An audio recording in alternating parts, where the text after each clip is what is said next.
This episode is brought to you by LifeLock. Between two-factor authentication, strong passwords, and a VPN, you try to be in control of how your info is protected.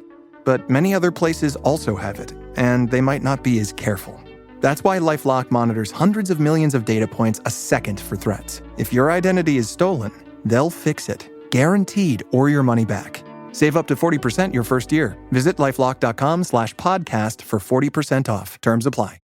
The left versus the right. Entertaining and informative. On the Red Apple Podcast Network. Breaking news. Breaking news. Yes, it's the left versus the right. But today it's the left versus the right, WRITE.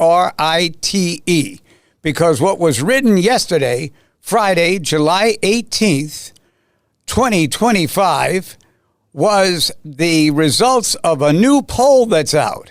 And the man sitting to my left and your right, Curtis Sliwa, is on a roll. Curtis is doing it.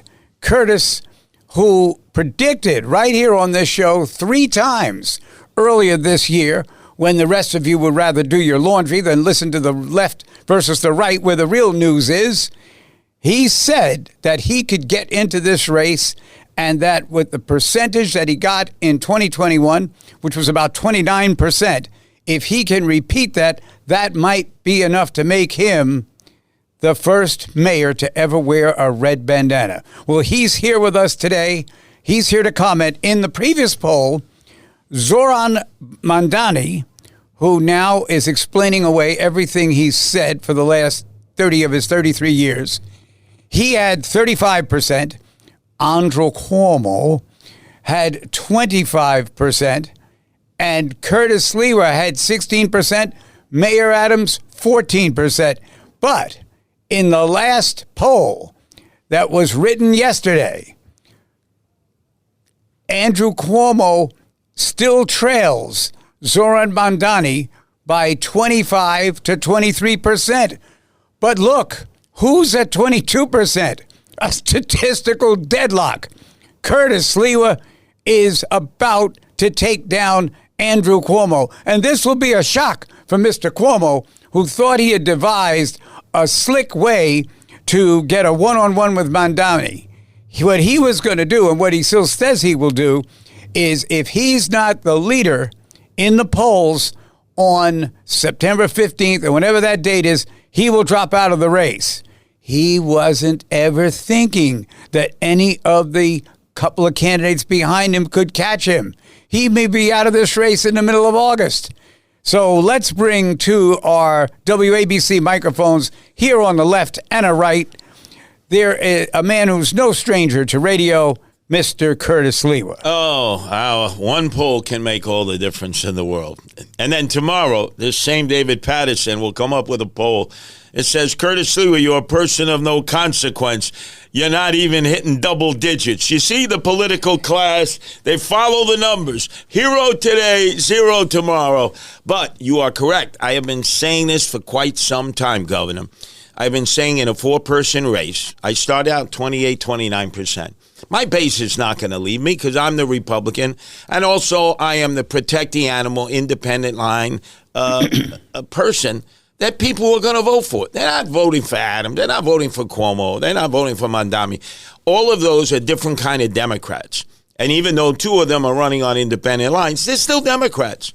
So they'll start carving each other up.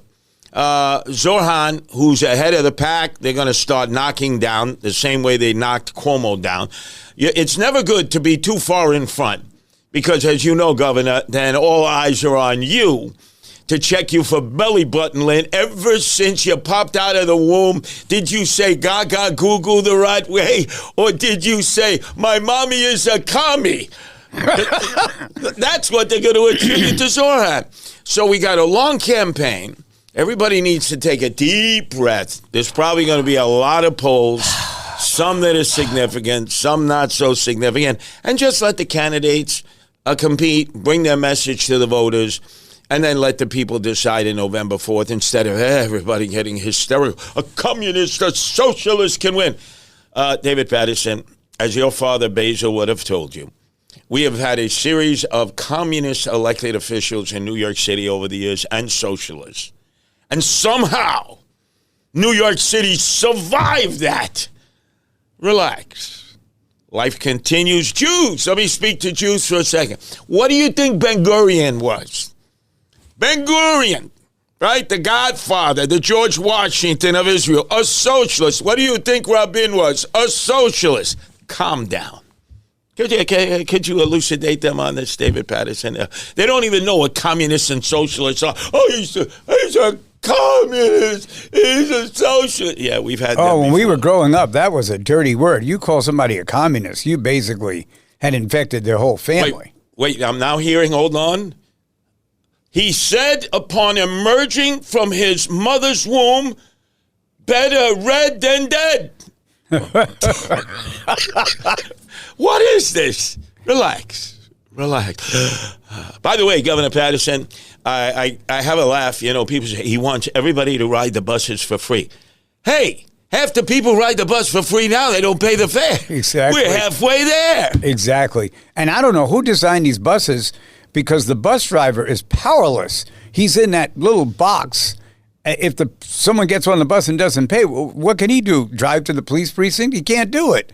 I don't understand how the latest configurations on the bus, even if there was a chance to determine whether or not the passenger paid or not, it's certainly not happening on the buses that exist now. It's like a Caterpillar bus.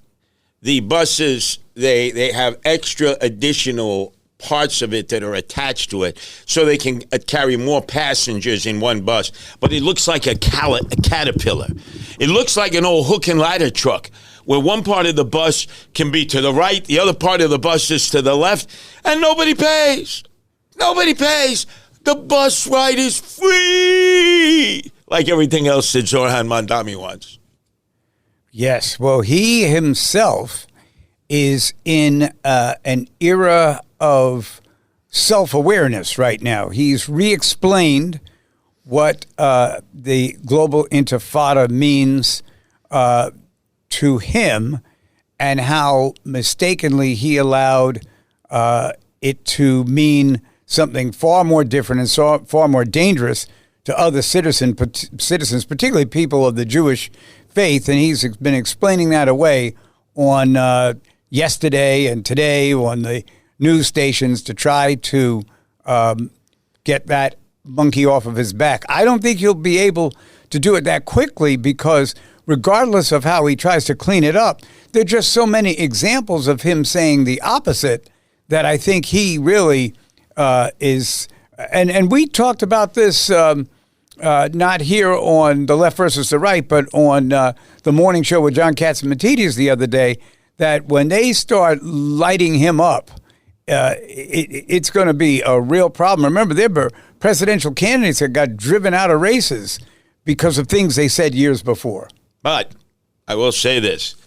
When you say intifada, it's a little confusing. The average person doesn't know. But when they start singing, the demonstrators, from the river to the sea, okay, the Jordan River to the Mediterranean Sea, I am going to ask Zoran Mandami one of the questions in the debate. Yes, I will be there. I'm not dropping out. Zoran, if I were a Jew in Israel, and all of a sudden you were saying to me, you and your followers, from the river to the sea, does this mean I got to catch the last flight out of Ben Gurion Airport to the sixth borough of the city of New York, Boca Raton in Florida, or I drown in the Mediterranean? What does that mean? From the river to the sea, Palestine will be free. What happens to the Jews? I always thought from the river to the sea basically was a threat to the state of Israel, which is a Jewish state, and the people who live there. Absolutely. And what about the Bedouins? And what about the Druze? And what about everyone else that's in the state of Israel? I would suggest, Governor David Paterson, that strategy of constantly attacking Zoran about being an anti-Semite, BDS, whether the state of Israel is a religious state, a secular state, entitled to be a state, has just not worked in this election cycle. Now, Governor Cuomo, and let me remind, it was this man to my right, Governor David Paterson, along with Keith Wright, who stood up at that podium in Harlem, USA, and said, hey, Cuomo, that's their guy. The moment Cuomo dropped that ball and completely sacrificed that nomination to this new jack, all of a sudden you guys were jumping ship. Not so much yourself, but Keith Wright was vicious. I mean, here's a guy 2 weeks before he's on the platform at 72nd Street on the 2 train. He's got his med hat, his nephew, I'm sure his nephew's mother there, swearing to me as I was chastising him, oh, I know you're going to be on Team Cuomo. Never. Curtis, never. 2 weeks later, he's standing with you in Harlem, USA. You're embracing Andrew Cuomo. You know, it's very interesting, Curtis, because he called me and he said, we should do an endorsement. I said, okay. So he wanted me to come to this restaurant on a Friday night, sometime, I don't know, right before the primary. And so I come to the restaurant, and it's clear to me from the beginning of the conversation that he wants to endorse former Governor Cuomo. And we never really have the conversation. And then the next day, when I actually speak to the former governor, it's clear to me that Keith had spoken to him before he even asked me for the dinner. And so now I'm getting that he has some reason that he wants us to endorse Cuomo. Surely he thought Cuomo would win. Then when Cuomo loses, he says to me the next day, all the county leaders are going with Mandami. I'm going to have to do the same thing. I said, why? Because if Mandami becomes mayor, all of his people will start running for positions, and county leader, they'll take you out so fast you'll never know what hit you. But well, 3 days after that, he endorsed Mandami. Yes. Governor Paterson, what do you expect of the son? Before there was Alvin Bragg, there was Turn 'em Loose, Bruce Wright, his father, a judge. You could show up at his home, where Keith was just a little one at that time, knock on the door if you were a defense attorney like William Kunstler or Ron Kuby, and you could get your client released at 3 o'clock in the morning from his father, who loved that term, Turn 'em Loose, Bruce Wright. What did you expect? That the apple would not fall far from the tree and would want to support no cash bail Cuomo. Don't remand him to jail. No cash bail Cuomo. And by the way, I know you're friendly with Cuomo. You're friendly with Adams. In fact, you had a cup of coffee with Jim Walden and you poured it on him and walked away, thank God. By the way, this guy, 1% Walden, you couldn't identify him in a police lineup if your life depended on you. He decides everybody needs to have a summit to determine who's going to drop out. Hey, pal, you're 1%. Nobody knows you. How about you drop out first? But I will tell you this. You got to decide. You got to tell Cuomo. You got to sit down. I've been looking at his restart of his campaign because now he's at it, but he's sort of moving at a very slow pace. He can't survive this image that I get in the streets. Everywhere I go, it doesn't matter, white neighborhood, black neighborhood. Yo, Cuomo, slapping fannies and killing grannies. Oh! Cuomo, slapping fannies, killing grannies. He must address those two issues, which he hid from during the campaign. Simple thing. Apologize to the families whose elderly family members and friends died during the lockdown during COVID based on your executive order. And you got 13 sexual harassment suits still percolating that we're paying for, including by a state trooper. And don't blame it on your Italian culture that, you like to put your hands on young ladies. It's just acknowledge that from now on you're going to wear Chinese handcuffs whenever you're around young ladies. You'll not be able to in any way, shape, or form put your hands on anybody. But he's never going to overcome that, Patterson. He doesn't have bad polling rates. 25%, you pull him out, you look where his support is, the Jewish community, black community. He's got much better black support than Eric Adams, who's at 16%. Hey, Adams, every time Trump embraces you, your black support drops precipitously. And, Curtis, can you explain to me why these Republicans are embracing Adams and saying, and even John talks about this, he's helping Trump get the migrants out of the city. He's helping Tom Holman. He didn't help himself when he was sitting next to Tom Holman on Fox, and they said to him, what would you do if Eric doesn't get these migrants out? And Holman said, I'll be so far up his ass he won't even know it. And Eric sits there stunned in disbelief, but he didn't say anything. I promise you, Curtis, if I was sitting there and he said it to me, I'd have gotten up and thrown my chair at him. I would have done it. No, I believe that. I mean, look, Eric's whole pretense for initially running, we're talking about back in 2021, against Maya Wiley, Kathy Garcia, and the leader of the pack at that time, Andrew. I've never been to New York City, Yang. You remember? Yes. His campaign was fraught with problems, but he was way ahead. Is that he was the righteous African-American guy who wasn't going to be bullied by the white elite. I mean, that was his selling point in the black community. This guy's going to stand up for the black community. So every time, now that Trump has saved him from being a cellmate of Bobby Menendez at a federal prison, look, he took $10 million of straw donors from Erdogan, Turkey, through Turkish American interests. If it had gone to trial, he would have been found guilty. Anyone who has read the indictment will tell you that. Joe Tacopina and the rest of them. He was dead on arrival. Trump saves him. Okay, now he's Trump's puppet. He will do whatever Donald Trump wants.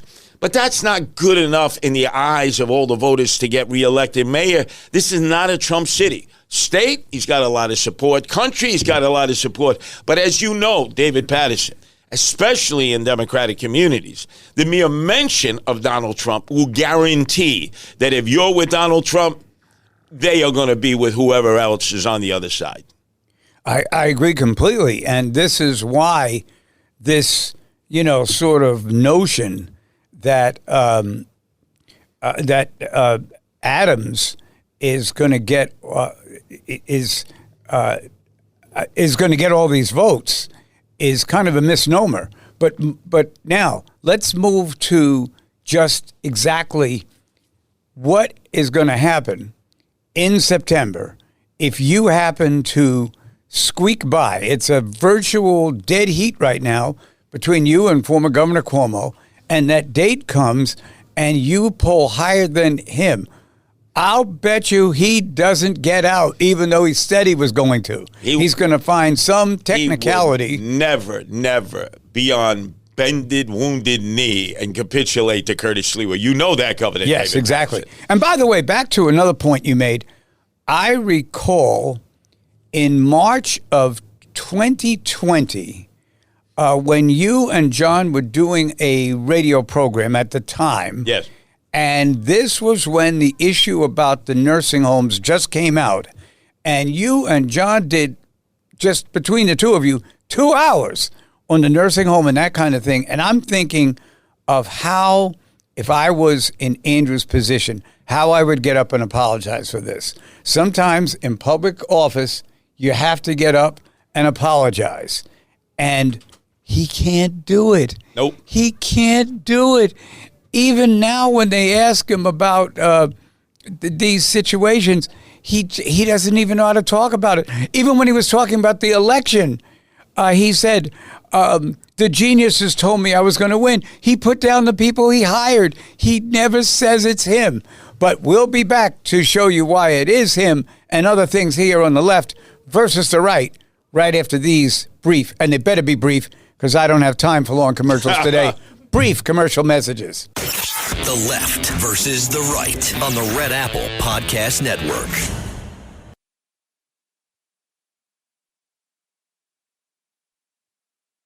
The left versus the right. Entertaining and informative. On the Red Apple Podcast Network. We're back on the left versus the right. But as I said previously, today it's the left versus the right, WRITE, because what they're writing right now is that Curtis Sliwa is surging in the New York mayoral election. He is surging. He was at 12. Then he was at 14. Now he's at 22%, just an eyelash behind former Governor Andrew Cuomo. Now, Curtis, when you first heard about this poll, and the state Republican Party wrote that this is just the beginning, that you're going to continue to move, you've got to admit, this came a little earlier than even you would have forecasted in our previous shows. Why? Why do I have to admit that? Okay, don't admit it, but you know it's true. Look, as we said, this is a roller coaster ride.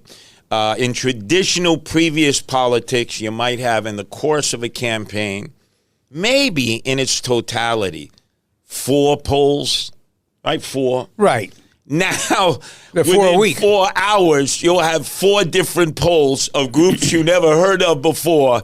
Some guy who's living in the basement of his mother next to the furnace drinking Red Bull, doing a poll on his laptop, calling himself something and getting legitimacy. Look, I can only tell you that based on me being in the streets and subways, I know this poll has some truth to it.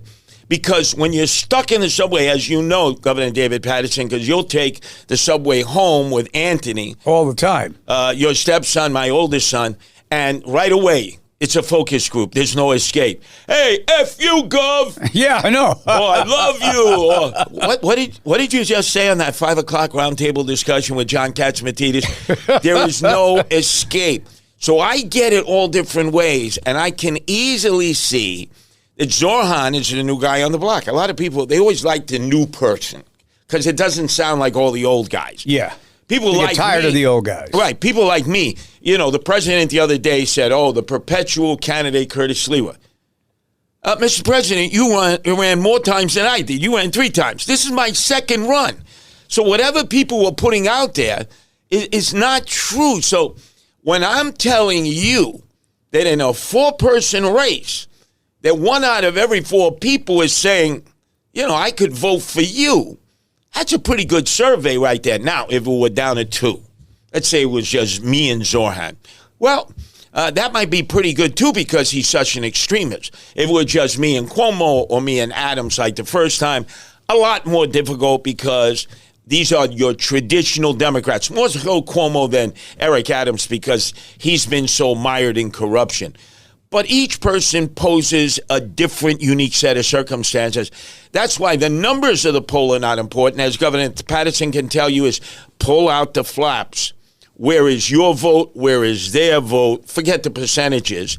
And that is a pretty good divining rod in terms of what you need to do if you intend on winning. So being that, by my statistics, you've gained 10 or 11 points in just the last week to 10 days, if you were to go as far as surmising where those votes are coming from that you're gathering this strength, I'd like to hear it. Well, it's not social promotion, I can tell you that. I rule that out. It's a hard one. The Asian vote, I was the only Republican candidate the last time around to ever win the Asian vote running for mayor. Not Rudy. Bloomberg, he couldn't bribe them. They always lost to the Democrats. I'm holding on to that strong. I'm holding on to the white ethnic vote, even though I will tell you that Cuomo, because of the vowel at the end of his name, has made some inroads on that. And believe it or not, because of the implosion of Eric Adams, this was unexpected. I now have more of a black percentage of the vote than he has because I'm not perceived of as the Trump candidate. People say, yeah, he's the Republican, but Trump never talks about him. Trump doesn't seem to like him. This is interesting. I said this about you the other day on, the last couple of weeks. I think I've done every Katz show. And every time I go in the studio, they say, can you come in and do the show? Because I think Katz isn't there. I walk in the show. He's sitting right there. And but I mentioned that your Republican status has not put you in a place where you would be called a Trumpite. A MAGA. Right. A MAGA. Right. Or any of that kind of thing. And because of that, there are people, and of course there were some people who voted for Trump more so than you would have expected in the presidential election here in New York last year. But yeah, it would really be more about your service, the time that you have spent with the Guardian Angels, you're injecting yourself into serious crimes that occurred around the city and that kind of thing. So, yeah, I think that even in the ethnic communities, you're a name that's known, and people are, in this case, willing to give you that opportunity. Also, there is a part of every poll, whether you believe that the percentages are accurate or not, that let you know favorable versus unfavorable. Eric Adams has the highest unfavorable ratings I've ever seen, 69%. You can't overcome that. Andrew Cuomo, 55%. That's because of slapping fannies and killing grannies. Or he'd be in much better shape. Zoran has favorable ratings. I have favorable ratings. Now, you can build on a favorable rating. You can't build on an unfavorable rating because the other people are just not going to vote for you. The other percentage that I have when you look at these polls are independents. Now, independents outnumber Republicans by 2-1, and they tend to be a lot younger. And they tend to be millennial and Gen Zers, which is what Zoran Mandani has occupied, that part of the electorate. My whole staff are millennials and Gen Zers. We go into the areas where they frequent. Because you've done this before. Yeah, the brilliance. This is just a walk in the park for you. Right, but the brilliant strategy of Team Trump this time around to beat Harris and beat her not only in the popular vote, unexpected, but in the 7 battleground states, they went for the male millennial Gen Zers. They didn't get the female ones, but they got a lot of the male ones.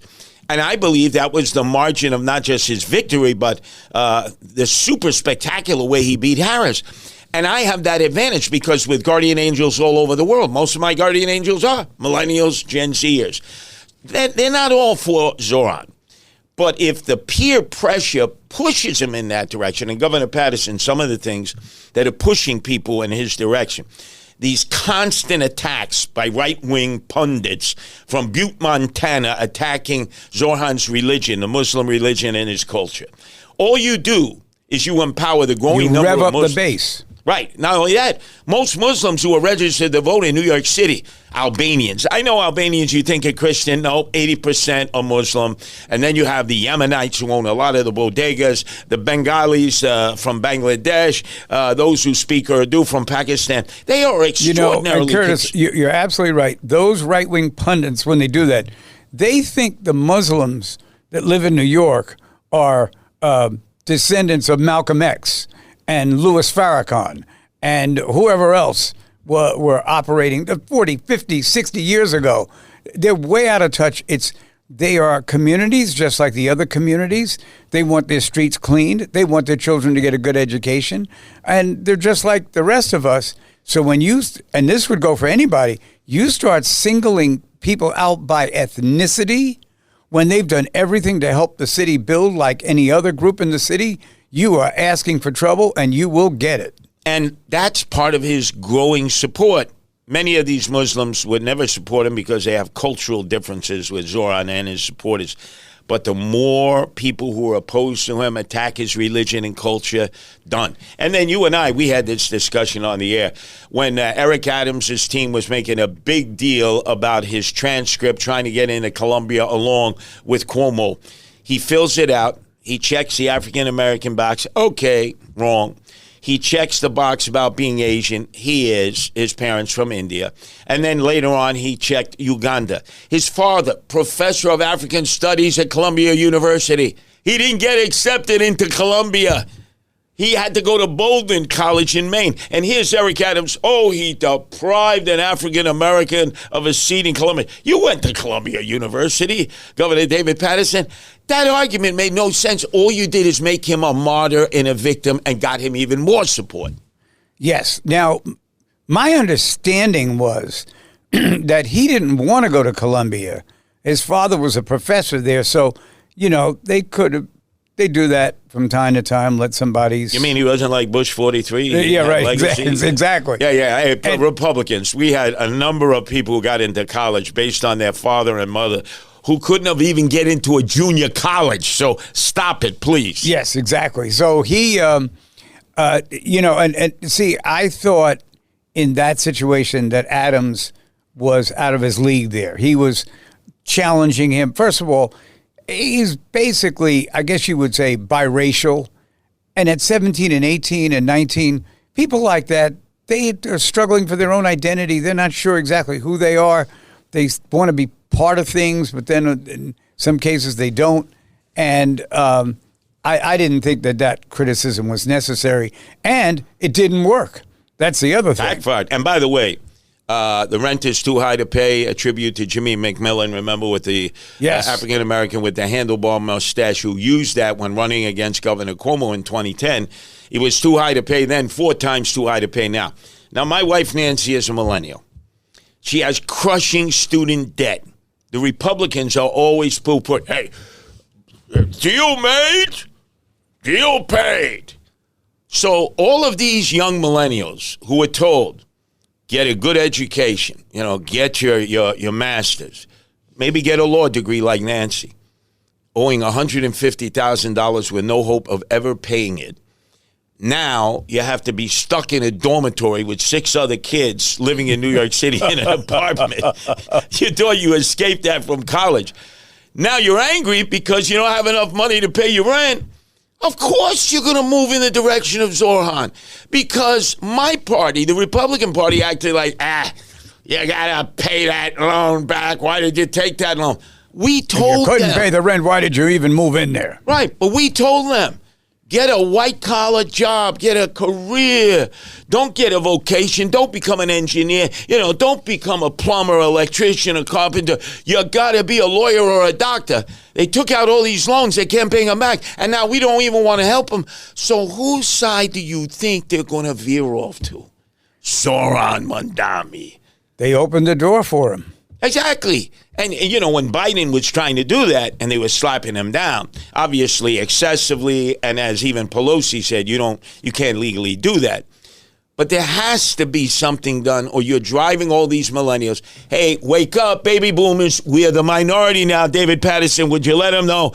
We are the minority. We are the minority of the voters. We're the minority of the population. Many of us have either died or gone to Florida. So if you don't understand the millennials are in charge, you'll keep seeing these electrified voting results that they are the result of because you don't understand. They have the vote, and we no longer do. Absolutely. And yes, the millennial period, we're all, it was funny. We had a Columbia University, we all came back, a reunion. And at one point, I was speaking, and I said, and the next reunion will be held in 5 years. We'll send you the nursing home where it will be held because it's over. But it's so true. And we baby boomers, we can't give it up. We think that we are the straw that stirs the drink. We are no longer that straw. Now, it's true. We're part of the billionaire class. Not me, not David Paterson. There are very few. But I believe the billionaire class will not determine who the next mayor is. In fact, they might want to just back off a bit. They made a big mistake with Cuomo, and now they're throwing money at Eric Adams. And what I tell billionaires and millionaires, David Paterson, I say, do you believe in Santa Claus? And they say, well, of course. I said, well, any money you give to the Eric Adams campaign, think of yourself as Santa Claus, because a lot of it is not going to ever end up making it to the campaign. His cronies have come back. They got the beaks in the trough. It's as Shelley Silver used to tell Pataki, and I'm trying to remember who was the Nassau County state senator, the Greek guy. I'm trying to remember, Skelos. Oh, Dean Skelos, right, yes. When 3 men were in the room. He was the majority leader after... he was majority leader after Bruno. Right. So as Meyer Lansky, a.k.a. Shelley Silver, used to say, I got to feed my people. This is Eric Adams. I got to feed my cronies. Winnie Greco, Timothy Pearson, Phil Banks, they're all back. They're all there. They get wine, dined, and pocket line. So, hey, if you want to give money to Eric Adams, just know a lot of what you give is not going to be used for the campaign. Write it off. So I guess Mayor Adams' campaign theme should be, remember that song, It's a Family Affair? Yes. It's a family affair. This is a family affair here on the Left versus the Right because we do it every Saturday afternoon at 3 o'clock. We know when you're listening to the show and we know when you're not. So when your garbage doesn't get picked up, it's because you didn't listen to the show this week. But for those of you who did, we'll be back with the thrilling conclusion of Curtis. Unbelievable what he's about to accomplish. And I might, oh no, I'm not going to do that. He asked me not to.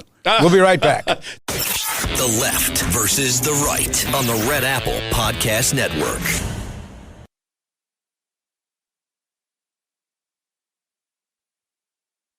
The Left versus the Right. Entertaining and informative. On the Red Apple Podcast Network.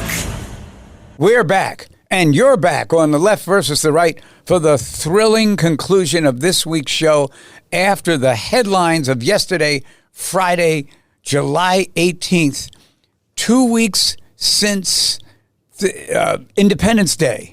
But the fireworks were exploding yesterday when Curtis Sliwa, seemingly out of the race altogether, suddenly, very much like what happened in 1965 in Lewiston, Maine, when Sonny Liston, the former heavyweight champion, was dropped in the first round, not as much from a punch from Muhammad Ali as much as it was an underworld payment, and that made Muhammad Ali the champion. He was crowned champion.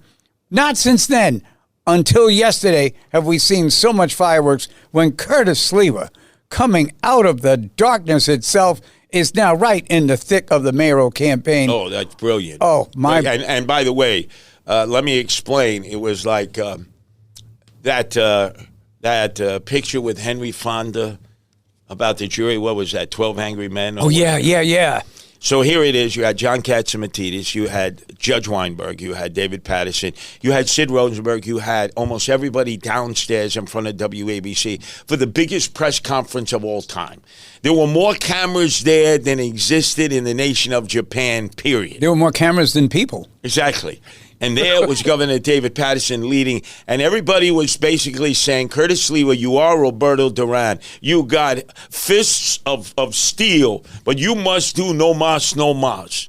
And they used this example of a person of no consequence, Jim Walden, who I still don't believe could be picked out of a lineup if a crime had been committed by somebody looking like him. He says he's willing to drop out for the good of the city to throw his 1% support to the one person. What a sacrifice. The one person who could beat Zorhan.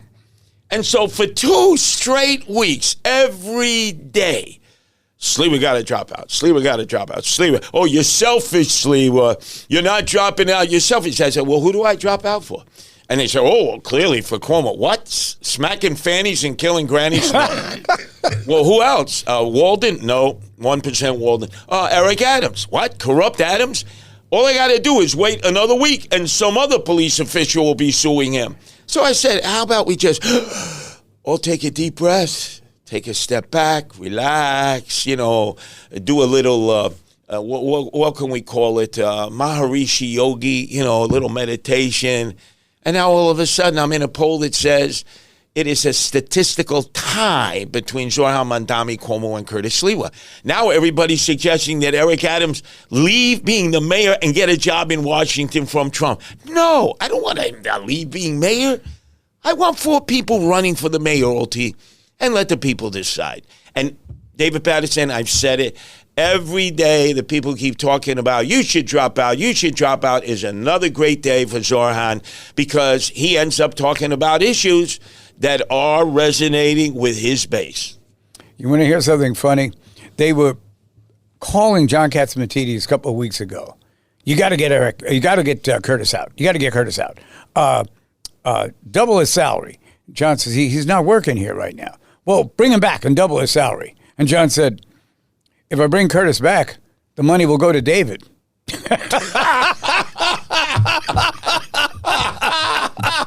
He's right. Oh, yeah. And not just David, some other people along the line. Yes, exactly. Who will remain nameless. So that was a great line. Oh, man. Oh, wow.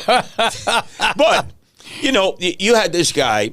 The guy I crushed the last time, remember, in the Republican primary, Fernando Mateo. Yes. Who was saying, I think on Fox News, that John should threaten to fire me if I don't leave the race. I knew the guy was dumb when I ran against him. Like Dumb and Dumber. Right. But this Or proved, like in Brooklyn, they have Dumbo. right. This guy was really stupid. I come on to WABC as a guest. I'm no longer employed here. I don't receive benefits or salaries. These are the rules when you run for office. And yet a guy like Mateo says, John, you should fire him. Yeah. Mateo, you haven't met with a Republican since I crushed you. Go back to helping bodega owners and people who drive livery cabs. You do a good job of that. And stay out of politics because you know nothing about nothing. Yeah, he really was shockingly bad when he ran against you in 2021. Oh, my God. And not only that, he was a self-created Trumper. He's flying the Trump flag. And he didn't realize that although nobody would ever accuse me of being a Trumper or a MAGA, I have over 40 years of cred with people in the outer boroughs, a lot of them Republicans. And again, I can't say it enough. If you had to depend on Republicans to be elected mayor, it ain't happening. 11% on the rolls. And as you know, David, the Board of Election rolls never catch up to the reality. Since 2021, some of our fellow Republicans have either died, hopefully they went to heaven, not hell, or fled to Florida like so many other people. I would say we're lucky if they're 8% Republicans now who actually are able to vote in a New York City election. The growing number are the independents. Most young people are not signing up to be either Working Families Party, Conservative, Republican, Democrat. They want to be free agents. And I'm very good at getting free agents on board because I talk their language. The other candidates aren't even going for them. And Curtis, even in the Democratic Party, when I first ran for office, they had these political clubs. You had to go around, you had to get the district leader who ran the political club to endorse you. So you had all these people in the clubs. They could get jobs from working in the clubs for a long enough period of time. The district leader would get a job for them someplace. It's not there anymore. No. There's no one there. The only thing they offer you, because I've been to some of those clubs, a cup of coffee and Entenmann's crumb cake. Right. And that's it. That's the only inducement. In fact, as you know, in many meetings, in many communities in New York City, if you don't have a good spread of food, ain't nobody coming to your Nobody's coming to your meeting. You're going to be talking to yourself. I went to Trenton one time. I'm trying to help them with an issue. Their kids are getting attacked on the way to school by gangs because Trenton, even though it's the state capital, it's got more blood gang members than it's got elected officials or lobbyists, and that's saying a lot. So I'm there in a big community meeting, and I say to the guy in charge, where's the sandwiches? Where's the spread? People who have just come home from work. You think they're going to come to this meeting? They're hungry. They want to eat. Well, no, this is a critical issue. I said the most critical issue. What's critical is eating. That's right. When your belly is growling, you had a long day of work, you're not going to want to come here, Curtis Sliwa, until you have a full belly. So I immediately ran out to a supermarket there. Bought every conceivable cold cut. We started running through the streets, the projects. Hey, food. It was a packed house. And lots of, at that time, Hawaiian punch. It was very important that you had to have the Hawaiian punch there. Wow. That Try to find Hawaiian punch now. No, not now. But that's really what's happened is you don't have that group of people that somebody can say. John was saying the other day that the way Mamdani won is that they have these captains in the neighborhoods. No, there were no captains. No. Those captains died off or went to prison or moved out of state. It's that the younger people are looking for an alternative, and this is an alternative. And obviously the candidates that are offering an alternative are doing pretty well now. And Mamdani, not only and that, yourself. David Paterson, the Working Family Party, Democratic Socialists of America, will get you to work hard all day. Retail politics, going door to door, having doors slammed in your face as if you were Jehovah's Witnesses or Mormon missionaries. But then the witching hour, 9 o'clock. Free drinks at O'Neill's. Party to the break of dawn. Young people love to party. And for a lot of these people, they're new coming to New York City. They don't really know a lot of people. This is like a social, like what you do in business. Let's have a social. Everybody gets together. You get to meet. You're drinking. You're enjoying yourself. Who knows? Maybe you get lucky at the end of the night. And then you want to come the next day because you're saying, wow, this is exciting. Rather than just doing my Instagram at home by myself, I'm actually meeting a lot of people from all over the place. Yeah, and see, I think that's one of the issues about campaigns is that the baby boomers, as you talked about, people like ourselves are still thinking of campaigns running the way they were in the 60s and 70s. Correct. They're not run that way anymore. Well, I'll give you an example. Campaigning for David Paterson for many years, you would get a bunch of mostly elderly African-American women who are the most dedicated Democrats of all, 55 plus. They help the reverend in church, and they vote as if it is a religious almost like demand, a ceremony. Yeah. Almost like if you don't vote, oh my God may not let you through the pearly gates. That is what has always provided the margin for victory of those that have high margins in the black community. But people our age, David, we want to relive our past. We're out there. We're giving out flyers. We're going door to door. And then it's the blue plate special at 4. And then all of a sudden we're taking a Bengay bath at home. And our feet are swelling. And we got it in the Epsom salts. From walking around all day. Right. And then the person calls up, are you going to be there tomorrow at 3? Oh, yeah. I had a great time today. And then at 3 o'clock in the morning, it's like, help. I'm falling. I can't get up. Trust me, ladies and gentlemen, you need millennials and Gen Zers to do the heavy lifting. It's great to remember what it was like when you were out there. But you can't be any more out there the way the young people are. It's their day. We have to recruit them, get them to sort of think about our values instead of these New Jack socialist values of AOC, passed down by Bernie, the Altakaka Sanders, and now Zorhan. Well, absolutely. Now, as we move, to the month of August, I would assume you're not going to do too much different than what you've done, because what you've done has gotten you where you are now.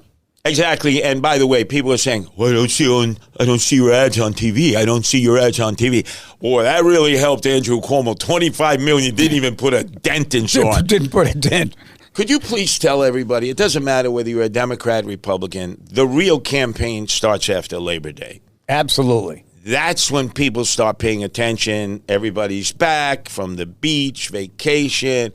The kids are in school. Now it's a 2-month sprint with early voting 10 days before. Thank God Trump has now said to the party, you can do early voting, you can do absentee voting. Remember, the first time I ran, 2021, I got J6 hanging over my head. I'm trying to encourage Republicans, early voting. No. Trump says I got to crawl to the polling location on November 4th. That's the only way I vote. Yeah, but you have disabilities. How about fill out an absentee ballot? Never. I would rather impale myself with a pen. Voila. Recent presidential election, I think it was Lara Trump, his daughter-in-law, who convinced him, head of the RNC. Dad, my dear father-in-law, look at the toolbox. Look at what the Democrats use. All legal. Early voting, absentee ballots. Why are we not doing that? We're losing so many potential votes. And they did it. And they got great results. And that's what I'm going to do. And I'm sure the other candidates are going to do it too. Yeah. By the way, Lara Trump is someone to keep an eye on. She's got a TV show on Fox at 9 o'clock on Saturday nights. I don't know why I'm giving her a plug, but she has gotten involved directly with him at times when he was starting to veer off the path. And as you just described, her common sense is helping him really expand the way he brings his message to the public. Well, we do know that a woman's touch can soothe the machismo, the testosterone. His daughter did that the first time, but she's no longer involved in his campaign. Or the running of the government. I'm trying to remember her name. She had a very calming effect. She's married. She converted. She became a Orthodox observant Jew. Oh, my God. I actually knew her. Right. She was the calming effect on Donald Trump the first time he was president. There's no doubt this time, I think. Look, I'm not an insider. I haven't been to the White House in Mar-a-Lago like Eric Adams, who has an easy pass there. But it seems to me that Lara has a calming effect on the president, or at least is able to rationalize with him. Father-in-law, you got to try doing this. You got to try doing that. And when you're the principal, Kushner, that's right. She was married to Kushner, the daughter of. Oh my God, I'm looking at Jared Kushner. That's right. See that? Yeah. Yeah, you're having a Joe Biden moment here. I guess so. Oh, look, you're a Democrat. It comes. But unlike Joe, I'll admit to it. So yeah, this is going to be quite a finish to the campaign. Just to see can how. You promise me one thing though? Well, do not endorse me under any circumstance. You've endorsed people who aren't even running in this race. Please, David Paterson, don't endorse me. It's the kiss of death. I would like to close the show with a special announcement. No. We'll be back here on The Left and the Right next Saturday. Don't miss it. Thanks for listening to The Left versus the Right. You can hear The Left versus the Right Saturday afternoons at 4. If you like the podcast, share it with your friends and listen anytime at WABCRadio.com and download the WABC Radio app. Hit that subscribe button on all major podcast platforms. Plus, follow WABC on social on Instagram, TikTok, Facebook, and X. See you next time for a new episode so you never have to wonder. What the heck is going on here? When your company earns unlimited 2% cash back on all purchases with Capital One, that's serious business. So Stephen at SandCloud got a serious business card, the Spark Cash Plus card from Capital One. We used our 2% cash back to help build our retail presence. Savvy, Stephen. And we get big purchasing power, so our business can spend more and earn more. The Spark Cash Plus card from Capital One. What's in your wallet? Terms and conditions apply. Find out more at CapitalOne.com/SparkCashPlus.